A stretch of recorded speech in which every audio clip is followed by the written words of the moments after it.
MacGowan, athletics check. Not bad. Out of the gate. 19 out of the gate. Heavy hands slam down on your shoulders, trying to push you back, but you maintain your upright position. The crewman stands before you enraged, shouting in Freusian. His neck muscles stick out as he swears at you, and he goes to push you again, but you bat his hands away. His eyes are bright, white, and furious, peering through the muck and the blood spattering his scarred face. Behind him, two crew are smothering the sorceress flames of your hand axe, currently sticking out of the serpent woman figurehead of the Helheim. You remember his name, Sotero. Bruxa, he hisses. Bruxa do diabo. He spits and drags a finger across his bicep. Devil. What do you do?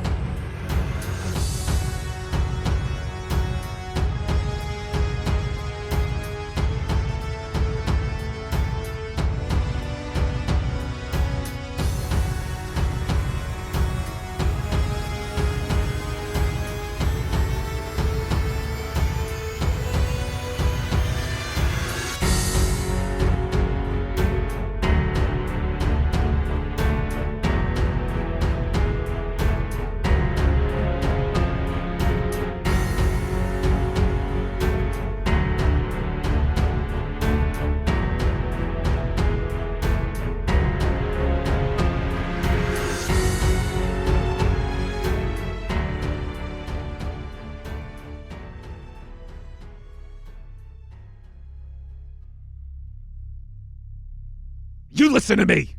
Would you rather I fucking died? I shove him off. Athletics check. 18.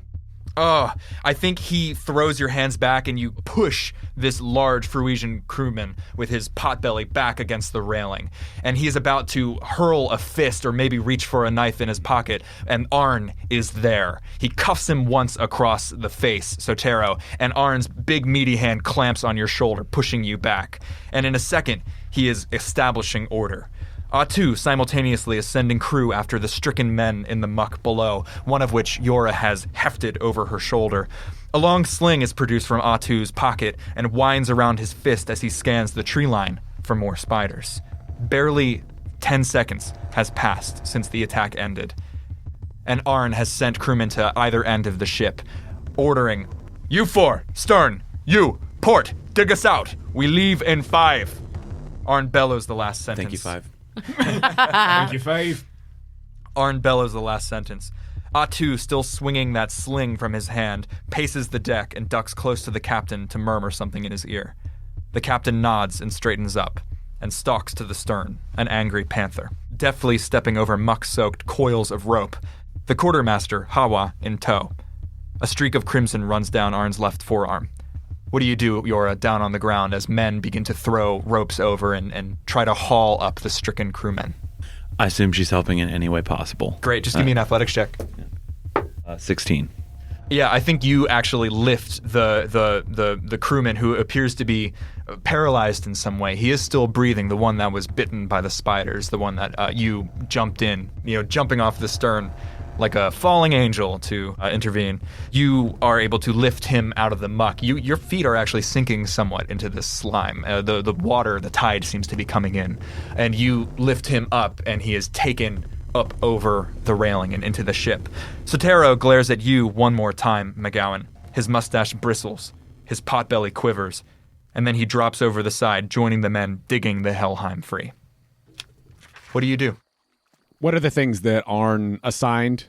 To dig free the Helheim, to stow away things on deck, and there are a couple, out in this, there was a vague perimeter of maybe campfires, cooking equipment, something like that, out just beyond the ship. There was the intention that maybe we would be staying here for a little bit longer, but clearly the captain has returned from his scouting party early. Cool. I will use mold earth to help excavate, get the ship dug out. Roll intimidation. Gladly. Didn't take proficiency in that one, so that's just a 10. You begin to carve vast amounts of mud away from the Helheim's starboard, which is the direction out to the water from whence you came, out into the brackish muck of this marsh. And as you do, the crew members that were assigned to this station light up. They are furious, yelling at you. One of them actually stumbles backwards and falls on his ass into the muck, is helped up by furious shouting friends. Not just Sotero this time. 2 other crew members are furious and shouting in Frisian at you. What, do you want it to get done or not?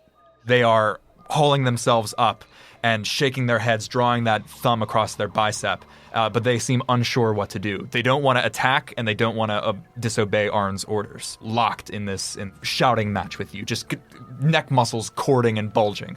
They're pissed. Jøra, this is the opposite side of the ship from you.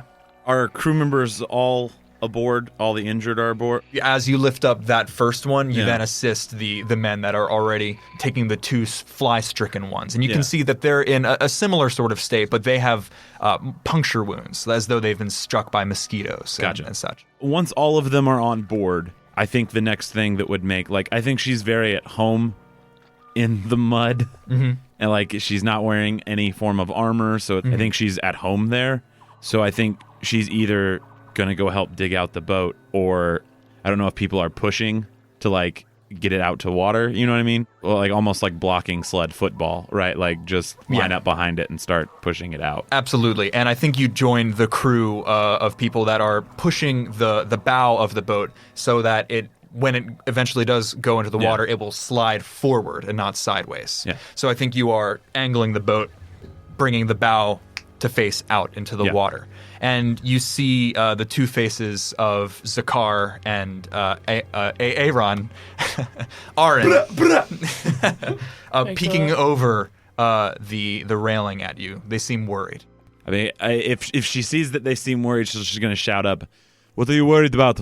What is the matter?" I think they don't say anything. You just see that sort of blank, sort of child used to disaster, bored fear almost. Arn, climb down here. Arn? Yeah. Or not Arn, Atu? Aaron? Yeah. Sorry. Yeah. She just shortened it. Captain! No. I'm sorry. Aran, is that? Aren. Aren? Yeah. Sorry. No, you're good. There's a lot of Arn names. Yeah, sorry, my bad. There's a lot of current Arnie, future Arnie. Aren, get down here. Aren with Zakar hand in hand, they slip over the side and drop into the muck. It's up to their hips. Cool. I think she's going to keep both of them near her, but she's going to be like, "Lay hands on the boat. Learn to push." I love that. Teach them. Teach them. Teach them in the way that they should learn. Yeah, teach them in the way that they should go. Push heavy things, get strong. Push thing, get strong. I don't know. I love that, but I don't know what that is. Is that like a persuasion? I have no idea. You're sort of teaching them something. I'm commanding them to do something. Athletics roll. Okay. Yeah. Is it athletics to push? Is that what this is, or is I think it's athletics like your coach telling you how to bench for the first time. Okay. Hell yeah. Will we be actively pushing in this? Yeah, they'll be helping. They're children, but yes. No. That was. Then she's gonna really show them something, and she's gonna rage. Just grind her feet into the mud, poof, poof, like 2 big bear paws on the back of this, and once they do it, she's just gonna start to grip in and flex, and you're gonna see those tattoos just start to kind of faintly shimmer a little bit. Yeah. Just let out a yell and push. They push as well. And I think Zakar slips and falls in the mud, but Aren, standing there, grinding like you with the hands. I don't care about Zakar, let's go. Pushing, lets out just an urchin wild whoop as he's pushing. Also, that's a 27 for Jøra. Amazing. The boat slides, and it slightly overcorrects, and then is pushed back in the correct way, and it can now be shooted out into the water on command. Ah! Aren yells, and you notice a slight trickle of blood on his forearm. MacGowan, you have cut out the mud, and now the crewmen, again shaking their heads and deciding better than to start something with you, are splitting up back towards the inland part of the ship to pick up whatever pots and pans or implements that they left out there. Everybody else seems to be climbing aboard the ship and are readying ropes. If that task is done, then I will get back to the top of the ship then and start helping out up there. Jøra, same thing. Now it's just waiting on the captain's orders, and people seem to be either clearing out the main camp or boarding the ship. What do you do? I'll send the boys back onto the ship to just help, I guess, put things away. They seem capable of that. And then I'm going to go out and help pack up camp stuff. Clear the camp. And just clear the camp as quick as possible. Surprisingly, you see Arn, who at some point must have slipped over the side and begun to pick up some of the supplies. And Was it when I accidentally was like, hey, Arn, get down here? Yeah. I'm in AA Ron. yeah, that must have been when. And he barely seems to notice you as he prowls around the camp. His eyes flicker to you, and they just slide away. Instead, telling crewmen to pick up this, to pick up that. He rolls up a couple scrolls and puts it in a navigator's pack and begins to walk back to the ship. Can I make an insight check on him? Yes. This is not going to be good. That's not my strong suit at all. Yeah, that's a 9. Like, does he just, like, I guess the question that I would have been asking if I didn't know that I was failing is, like, does he seem different, or, like, does anything seem off? I think, unfortunately, and I don't know how Jøra feels about this, this is how it's been for the last couple days. I think Jøra might have wanted to go on the scouting party with Arn and co, and was instead sort of assigned to Halfdan to help out. There is no real insight about why, but it seems a little bit like being frozen out. Cool. No worries. I'll just keep helping as much as I can, as quickly as I can. Hell yes.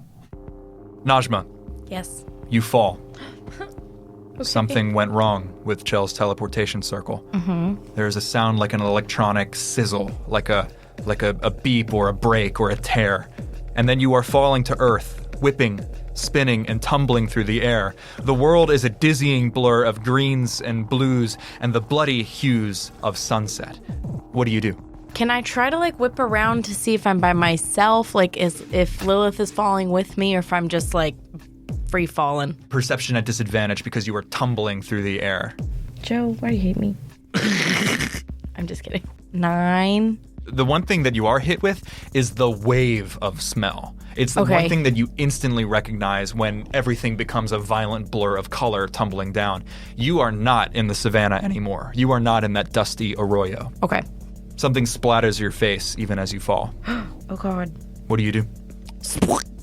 Can I try to get like flipping so I'm falling like stomach first? Oh yeah. Is Okay, this great. your monk thing? Can I do that? Absolutely. Can I do it to like brace myself so I know if I'm gonna fall and hit something? I'm just trying to get where it's not on my spine. Yeah, so Okay. you did this thing with your arms like a Yeah, like a sugar parachute. glider. Yes. Yeah, like a little parachute. sugar glider, baby. Do you have like robes? Like what does this look like to slow your fall? I do have like those, like Jasmine's pants, how she has to. Yeah. Yeah. I feel like I've got like parachute pants or like some kind of skirt that I can like parachute myself. Absolutely. Sort of. Is this like monk shit? I can't think of a better way to. Is this magic? Because Yeah, I could be. Well. is this a way that Najma focuses her ki, or is it literally I just am in such good control of my body that I can try to slow my fall? I think it is like a little bit of like a monk concentration. Yeah. To like get to a spot to be able to fall. And you right yourself. Okay. You are now in that sort of parachuting pose, that sort of billowing pose, almost like a sugar glider or something, and your fall does slow. And then you can actually make out what it is that you're seeing. But not before something whips by you, silent, falling like a stone into the marsh below. Oh God. Chell, a flash fuck. of her, eyes up to the sky, arms spread, the exact mirror opposite of you, falling with her back to the marshlands below. Her hair's whipping around her wrinkled face. Blood is sprinkling and misting in the air, and she plummets beneath the tree line in seconds while you fall. As you right yourself like this, your arms outstretched, and you slow your fall, you can see the world now. It is no longer the violent smears of color. It is a marsh, the marshland below. Red gold in the sunset, dark greens and blues and browns. You even see, just for the barest second, dark structures off to the north. Something artificial, something that doesn't quite match the marsh. And then beyond that, even farther to the north, you're not quite sure, but it definitely looks more open. You're just falling too fast to really see. But Okay. from what you know, you are falling into a marsh, and there is something to your north. And you're falling still speeding to the earth below, whipping towards these overgrown trees and vines, and now past branches and hanging curtains of moss. And as you fall, bracing yourself for what will still probably hurt, you see below you mud, water. What do you do? Well, can I see Chell on the ground anywhere? I can't. While you slowed, Just like, okay. I think I'm gonna try to go from sugar glider to like get my feet so I can plant if I fall. So you plunge down, feet first, down, and you hit the water. Underwater, 3-point superhero landing. So, Hell yeah. what is the language of slow fall? You can use your reaction when you fall to reduce any falling damage you take by 30. Oh. Oh, thank God, because I would have been dead. The shock of hitting this mud, of hitting this muck, slamming and submerging down, down, down is so painful it almost knocks the wind out of you. And you suffer 52 damage. Minus 30. Oh, God. I was like, what if I'm dead? What if I just died? Wait, what was it, 22? Yes. I mean, I'm basically dead, but that's okay. Are you conscious? Yeah. Okay, good. Barely. I would have survived. You plunge down into the muck, this fetid, swampy cesspit, and you are enclosed. You are submerged. You are enwombed in this black ooze. What do you do? I think I'm gonna take a breather for a second. You are under mud. Like fully in it? You are in the bottom my of a God. muddy lake. Okay. I guess she's gonna try to like climb to. I have like no strength. It's fine. I think she's gonna try to like claw her way out. I guess. Give me an athletics check. Oh, 18. Oh my God. Okay. Okay, great. How do you find this strength? Where does it come from? I think she's really trying to see if she's like is probably 100% Chell like died. So she's just trying to find her.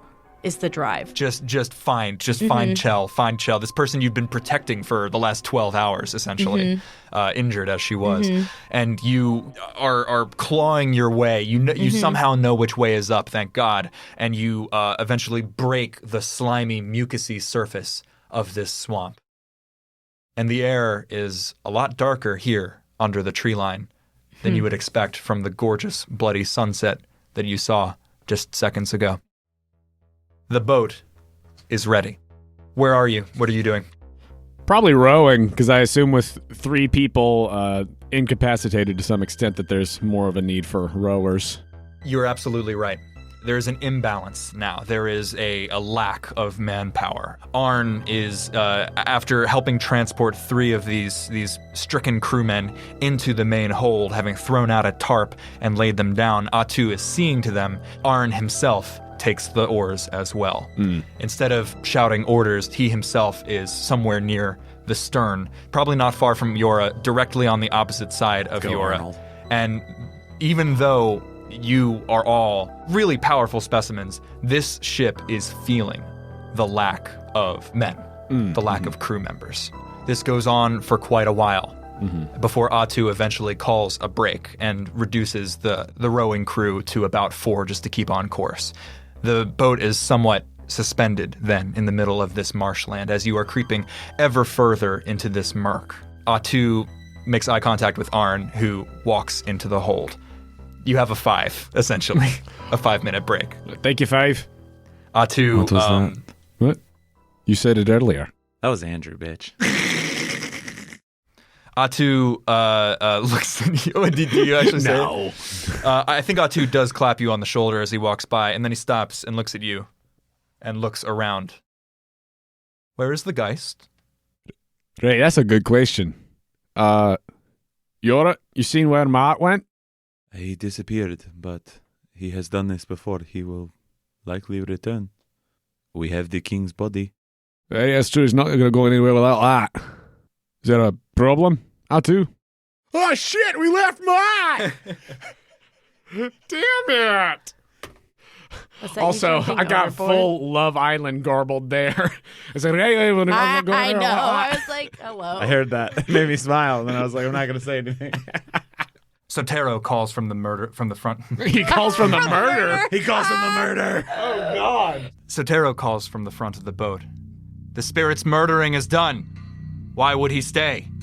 And he draws that thumb across his bicep, and you see 4 or 5 crewmen near him towards the bow of the boat do the same thing, though they keep their eyes down. The fuck you mean the spirit's murdering's done? Silence, Atu calls.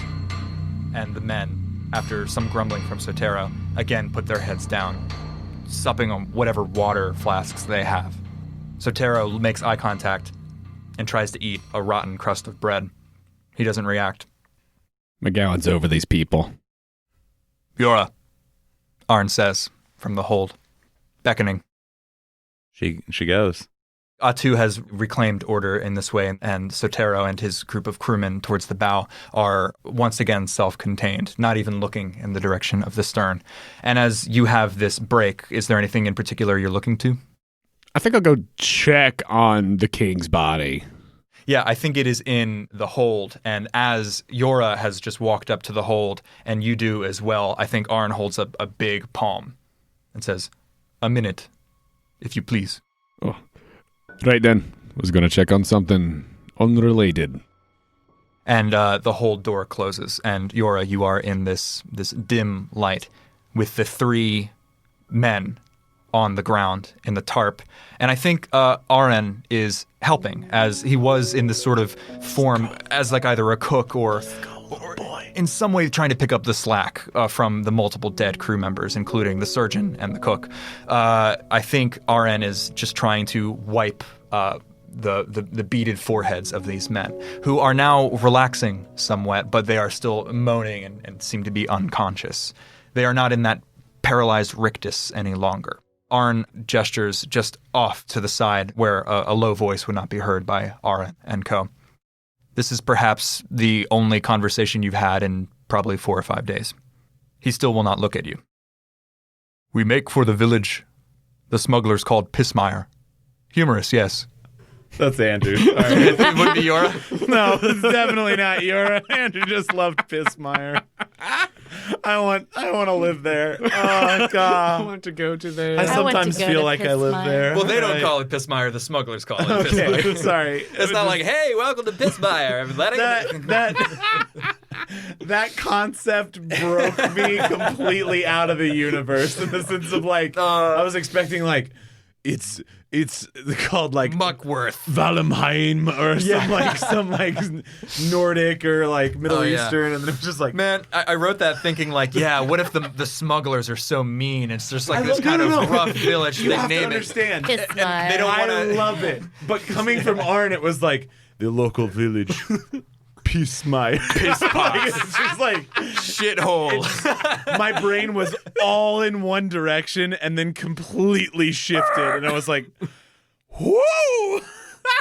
Jøra would not even Not even blink. flinch at it. It's just words. Oh, sorry about that. We're not 5 leagues away. I know the people. And he finally looks at you. You are not taught in the way an Askamani should be. This is well. One may learn and feel no shame at learning, but a shame not known is still a shame. Do you understand? I do not. Why travel you with the summoner? The summoner heads north, so I go with him. Why travel you with his Geist? He also heads north. He has given me purpose. His face has been kind of impassive in that craggy muscle man kind of way, but the edges of his mouth downturn a little bit at that. I am not as my father was, or his father. I fear not weird men, nor lying fortune tellers, nor gentle medicine women, but ye traffic with him that traffics with spirits. North, purpose. Is North purpose? The boy's Aakash. His mother sold potions, love filters and luck charms, creams to soothe old joints. They hung her before the temple of Tajem while the people looked on. To die with sword in hand is honor, it is purpose. It is the right of the Ashman. There is no honor in sorcery, only death, unnatural. We will take the dwarf and his geist as far as Eris. We will wish him good fortune and proud death. Then the Helheim sails across the sea. To Dannon, perhaps, or the edge of the world. Come with us to seek purpose. Purpose lies not to the north. I have given my word that I will head to the north, and I will not break that. And he begins to bandage his forearm. The shallow wound leaks red blood, and his blue eyes finally look away from yours. That is well.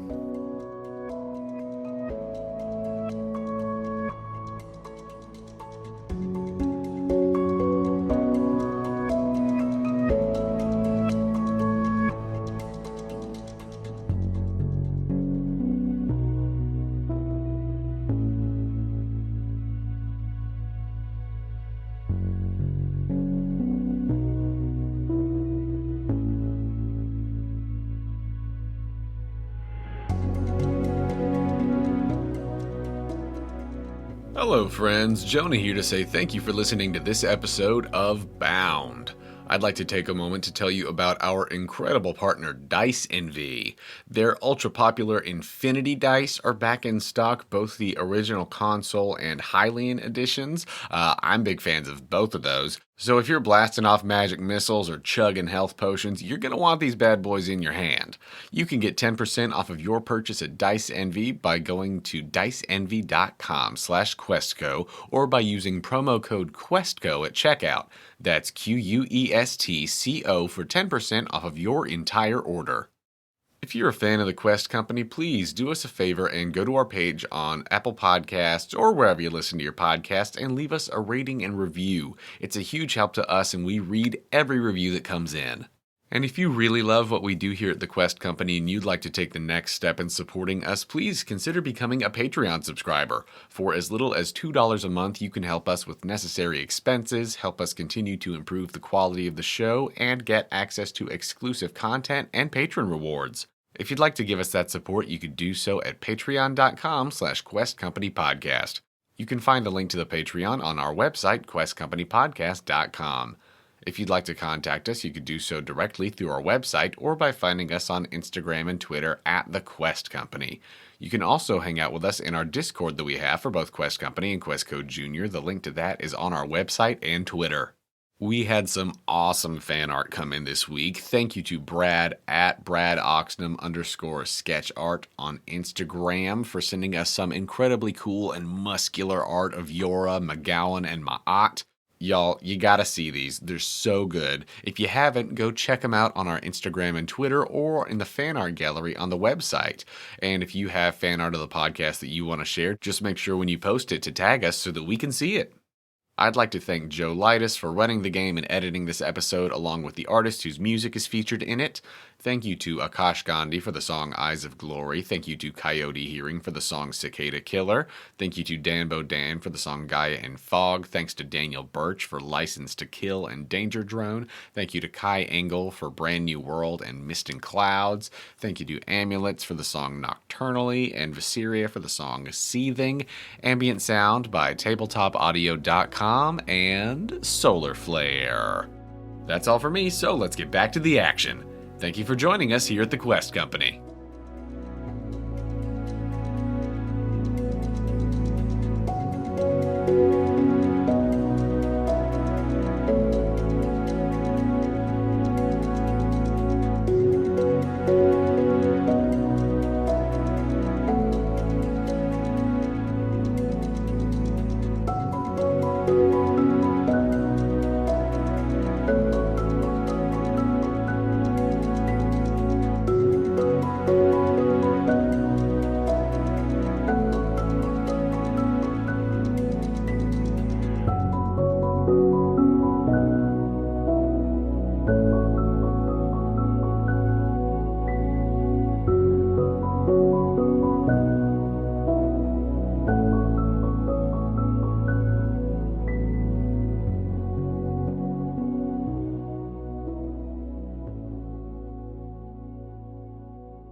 The flies are moving, MacGowan.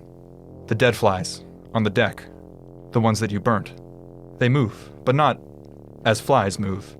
They swirl. And then a booted foot scatters them, or a mud-soaked pack drags them along the wooden deck of the Helheim as one crewman or another moves to the stern. But still they move, MacGowan, as you wait by the hold. Not by use of wings or legs, but as if an unfelt wind swirled them. But Investigation check. it eludes me. What'd you roll? Rolled that hot 3. No. Yes, 3. Can I ask a question real fast Yes. before you get to whatever that 3 means? You said Sotero was a something? Fruisian. Thank you. That's what I was looking for. I'm thinking like a Portuguese pirate. Nice. We love a Portuguese pirate. Love him. A 3.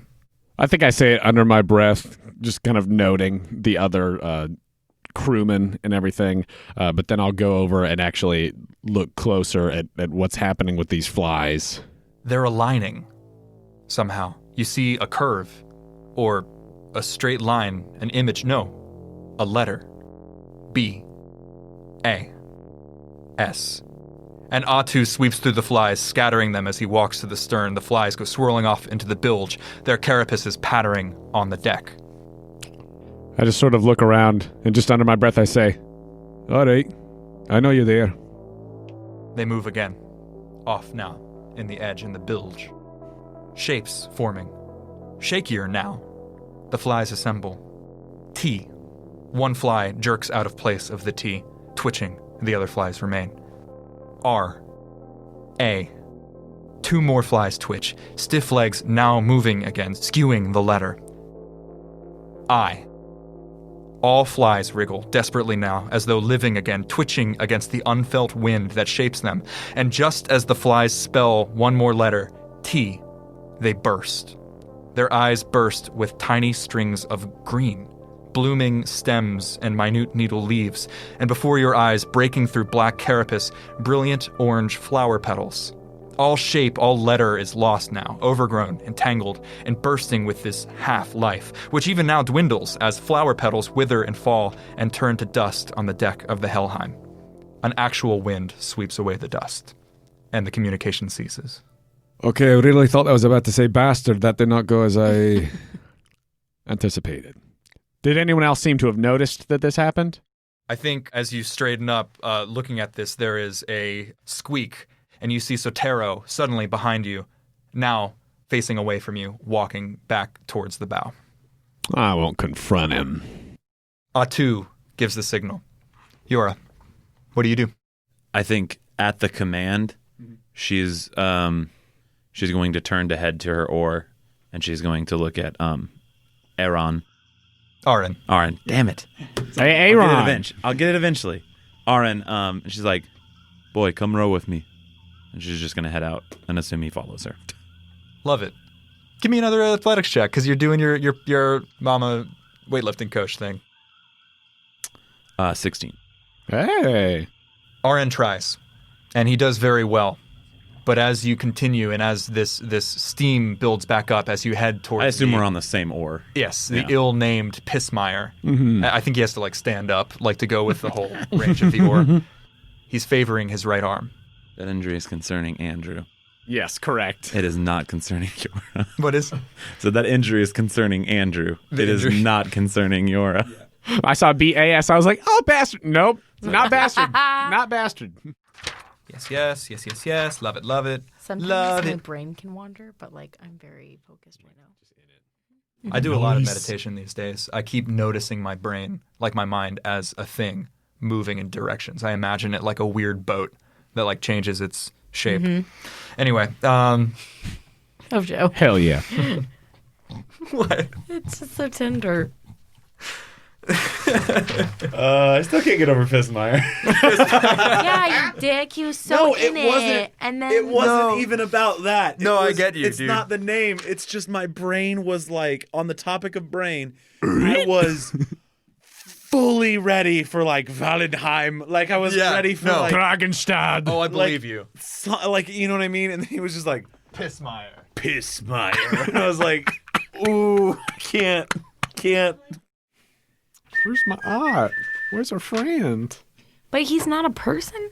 They are not. They're a spirit. They're a spirit.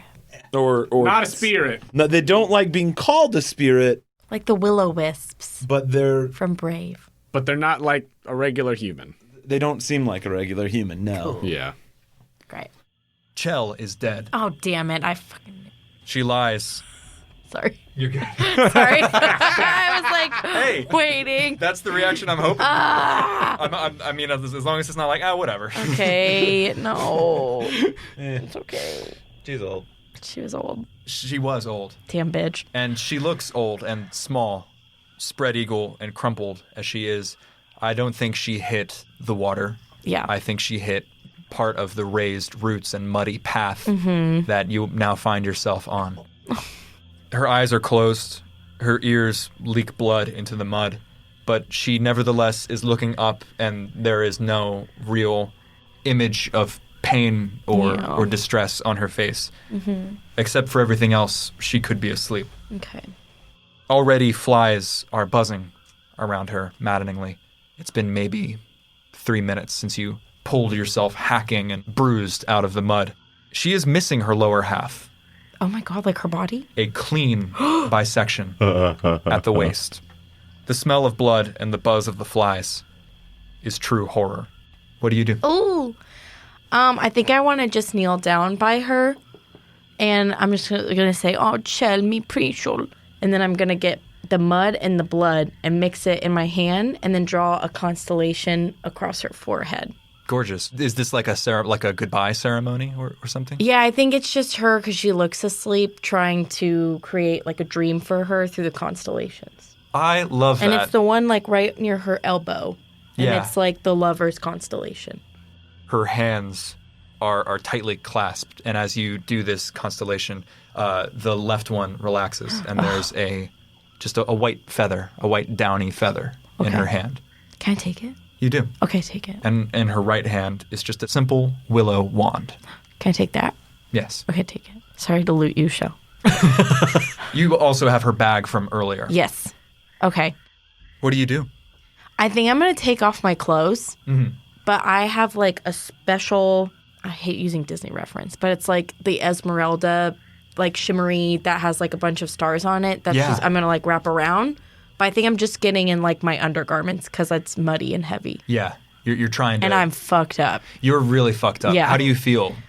I think I think she's definitely limping around. Uh-huh. And she doesn't know where to go. Can I look around and see if there's any path or Absolutely. people like So, unfortunately, your sense of direction was a little screwed from Right. when you fell. You knew that there was some sort of structures, perhaps the even north. people to the north. Right. And here at the edge of this bog and where Chell fell, unfortunately, there does seem to be some kind of raised path. Okay. It looks to be compacted mud or dirt or perhaps even stones, seashells and sand walking path. Okay. There's no immediate signs of anything other than swampland and that maddening buzz of the flies Right. as they land on Chell, and even a few try to land on you. Can I look for her body? The other half? Is it around? Investigation check. 5. It is just such an overwhelming new environment. Okay, I think I'm going to take one of my skirts and like put it over her like a blanket Oh, so she's not just Yeah. halved. And I think I'm going to go up the path, the Shelley path.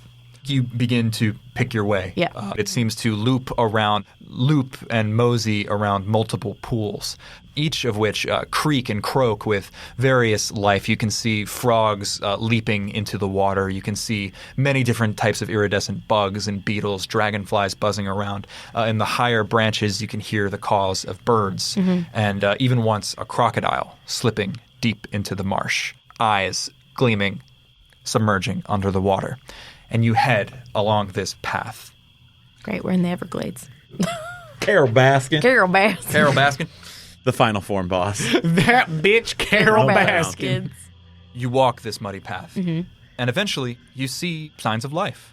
Barrels and containers and even the odd fishing rod left in the crook of a multi-branched tree. Even a boat hanging from a thick tree from a branch next to a basic workbench. The floor of the boat is rotted through. The planks on this little, like, sort of thin canoe-like boat are rotted through. This workbench below it are those planks and tools, and an extremely bright, well-maintained steel handsaw. It looks completely out of place, especially as some of the other mallets and hammers seem to themselves be a little moist and rotted. And even the planks that were going to be used, you notice, to repair the boat now seem waterlogged and stained with the muck of the swamp.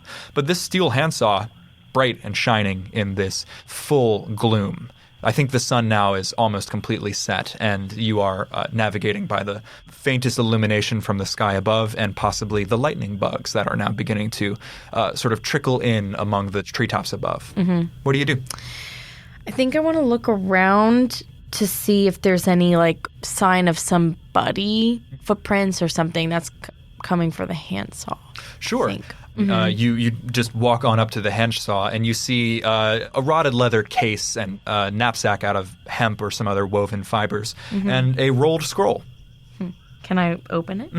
It's very simple. You read and write, but I wonder if it's like some sort of specific dialect that your family or but honestly, you guys would have had to have spoken many things to be able to talk to all of the different people that your caravans visited. So this is a recognizable script, although clearly it's a local language. And you can make out labor needed at Moinho Fantasma for tools, food, and silver. Report to Kaya Scipio. Authorized by El Piero. Oh, shit. Mapusa Valero. Moinho Fantasma. Ho. Phantasma. Okay. You can try to translate that if you like. Can I? It's one of the things that you can't really pick apart as a dialect. Yeah. What is that? Intelligence? Yeah, I think it would be intelligence. Okay. 19? You're pretty sure that mill is a word for Moinho. Okay. Phantasma kind of just sounds like ghost. Okay. Ghost Mill. I'm Ghost. Can you read it again, Joe? Labor needed. Labor needed at Moinho Fantasma for, like F-O-R, Right. tools, food, and silver. Report to Kaya Scipio. Authorized by El Piero. And am I right in assuming that Kai Scipio is a name? Yes. Or a town? Okay. Okay. Okay. And you said there are structures towards the north, but I'm all turned around. You're headed along the path, and you do seem to be coming across more and more signs of habitation. Can I take the scroll and the handsaw? Is there anything in the knapsack? Yeah, some leaf-wrapped rations that, as you open them, bugs skitter out. Ew, gross. Okay. Okay. And I think I'm just going to keep trekking. And you come upon the village as the sun has set. Stilt houses leaning over the swamp. Wooden bridges and trellises over the dark water. Long, skinny boats and floating docks hanging underneath the houses. Clearly, this was the way of life. And on a post at the edge of the village, a posted scroll, unfurled and yellowing with damp. The exact same one that you have. Oh, okay.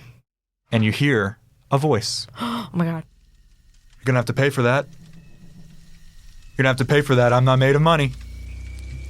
I sang until I sang until I sang. You're going to have to pay for that. Oh.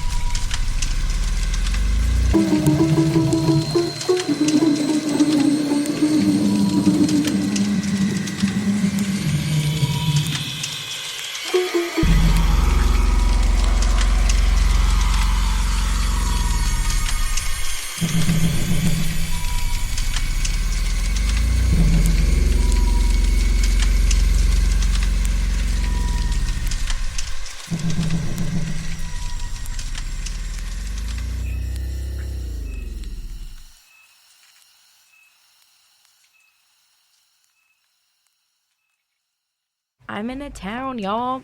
Can we get a Najma mini? Who's that lady? Hit me. Naked in the street. Naked in In the my street. brown panties in the street.